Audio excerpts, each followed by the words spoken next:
ke lapho ke besala nemuva belandelana lapho ke bengena ngaphakathi komuzi kaGwabeni ke lapho ke futhi ngesikhathi bengaphakathi kwalomuzi kaGwabeni ke lapho ke athi umsolo oqala futhi nomsolo wesithathu umsolo oqala uyaphethe ke isibhamu lapho ke i38 special revolver lapho bese umsolo wesithathu ke na-ke bese yaphethe ke lapho usibhamu se-9mm pistol lapho ke athi umsolo wesihlanu ke yena-ke wahamba wangena ke ngemuva elandelana nomsolo wesine ke lapho ke bathi uzungu yena-ke udaba futhi waphinda walukhuluma lapho ke ngaphansi kwekhasi lesibili ke lapho ke kumugqa paragraph 5 kumugqa woqala kufince kumugqa wesithathu ke lapho ke ukuthi lapho ke malana nesikhathi sehora laka-9 ke lapho ke ngalo lelo langa lelo ke athi into awayiqapha ke lapho ke ukuthi umuzi Sibiya umafika futhi bese kuma bracket bathi Sandiso Ntanzi ke lapho ke bathi futhi nonkani uSifiso Zungu Ntuli kade behamba belisana emuva besiya ngaphakathi kule gumbi yokulala ke lapho ke kade lekhona ke kulomuzi kade khona ke ngaphandle ke lapho ke futhi akaza asho ukuthi wona umsolo wesine kade akhona ke ebasele emuva nomsolo wesihlanu ke kuze behamba bengena ngaphakathi kulela kamura lelo ke bathi futhi waphinda ukukhuluma khona njalo ke lapho ku-page kukhasi lesi-2 ke lapho ke kumugqa wesithupha kuze kufince kumugqa wesi-9 ke lapho ke lathi uzungu nakho khona ke njalo ngaphakathi kwaGwabeni ke lapho ke wabona lokhu wabona ke umuzi enikeza uGwabeni i-38 special isibhamu ke lapho ke futhi unkani kade aphethe ke nakhe i-9mm firearm ke lapho ke isibhamu ke lapho ke bathi khona njalo phinda ukukhuluma njalo ukuthi lapho uMthokoziseni Maphisa futhi noCarlos Ncubeke bahamba fika bahlala ke lapho ke besanemuva hlala phezu kombhedo ke lapho ke bathi khona ke njalo lokhu khona ke ungahambisana phakathi kwenkulumo yakhe ke kade ayikhuluma ngesikhathi lesibekalana phambi kwenkosi enkantolo ke uma kade ebuza ke imibuzo lapho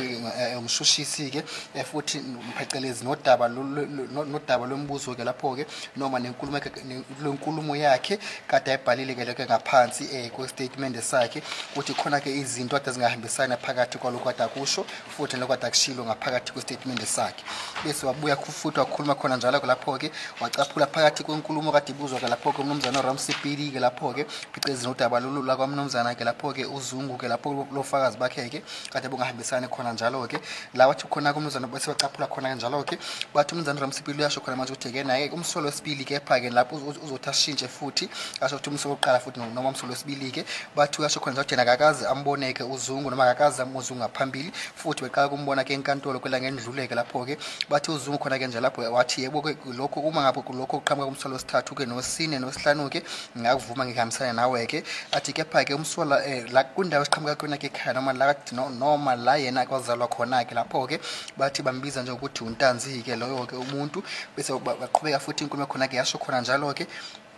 ukuthi uzungu waphendula phecelezi nodaba lwenkulumo ade ibuziwe lapho kumana nomsolo wesine ke lapho ke ukuthi ngabe bekamazi noma kade angamazi yini ke lapho ke athena akakazi asho inkulumo eqondile ukuthi ngabe bekamazi noma kade angamazi ke lapho ke futhi yabuya futhi waqhubeka inkulumo khona ke yakhuluma ke lapho ke bathi uzungu ngesikhathi kade abuza ke imibuzo lapho ke abameli phecelezi nodaba lwenkulumo yakhe ke ehlukile engafani wabhala ngaphansi kwe-statement sakhe ke lokhu ke bathina ke wakwenza wacacabha ukuthi thina ke lokhu ke akubhalile ke phansi ke nokade kungahambisani futhi kade kuyinkulumo engahambisani engaphansi ko-paragraph 5 ke lapho ke bathina ke lapho kukhona ke yena ke bekathi bekazama ukusho khona ke njalo ke athi wenza ke iphutha lapho ke bekazama ukukhuluma umsolo wesine futhi umsolo wesihlanu ke ukuthi ibona ke bangena ngaphakathi kwelela gumbi lakamnumzana kuGwabeni ke kade ungasiyena ke umsolo wesithathu ke lapho ke bese ubuya futhi umnumzana uRamsipili wambuza futhi ke imibuzo ke ngesikhathi lana ke emphenya ke embuza ke imibuzo ke lapho ke mayelana nodaba lwakhe alikhulumileke ngaphansi kodaba noma lwenkulumo yakhe wekade ebhalile phansi lapho ke statement sakhe ke ukuthi bona ke bahamba bayahake lapho kwindawo desakhe utshwala usho ukuthi lapho ke Tops Spa lapho ke ngesikhathi bekahamba ephelekezwa ke uSimameke uzungu ke bathi naye cabanga waphendula ngokuthi ke yebo ngiyacabanga ukuthi mhlawumbe ke lendlela abayisho ngayo ke kepha nathi akakazi wathi ngesikhathi bekahamba ke lapho ke wahamba ke nabesilisa ke futhi nangesikhathi bekabuya ke wathola sekukhona ke owesimame ke futhi owesimame ke uyena kwamcetha amthengele ke lapho ke utshwala ke besathi yena ke wahamba ke wothenga ke utshwala ke lapho ke bathi futhi inkulumo kaZungu kwayikhuluma futhi uma sebeqhathanisa phakathi kwenkulumo yakhe futhi bengahambisani ke lapho ke wakhuluma phansi kwesifungo ke la ngaphambi kwenkosi enkantolo ke ukuthi uZungu yena kwakhuluma mayelana phecelezi nomuntu bagqoke ke lapho ke ngina icap ke yena ke kuthi umsolo wesibili ke loyo ke futhi wathi yena ke umuntu okhuluma naye futhi ngesikhathi sekubeka lapho ke uthi bathi umsolo wesine ke uma seyabuye eshintshe inkulumo yakhe ke lapho ke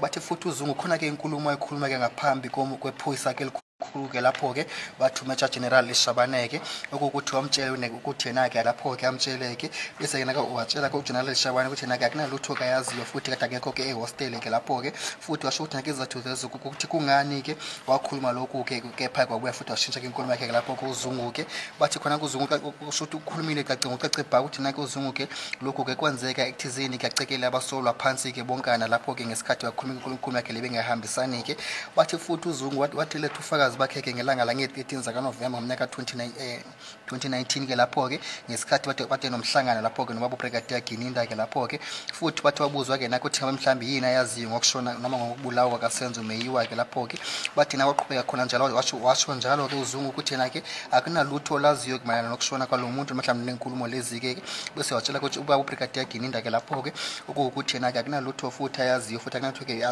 athize wayenza-ke lapho-ke noma awazoyenza-ke lapho-ke bathi inkulumo uZungu wayekhuluma-ke lapho-ke futhi uma siyabuka futhi lapho-ke sebeqhubeka nenkulumo kaZungu-ke basho uZungu ukhulumile phecelezi nodaba lokuthi kufakazi bakhe-ke khona-ke umuntu wesibili-ke lapho-ke kade agqokile lapho-ke i-cap-ke yena-ke futhi nakule ithombe lezo-ke kade akhona-ke futhi ngeke asho khona njalo ukuthi kade kumsolo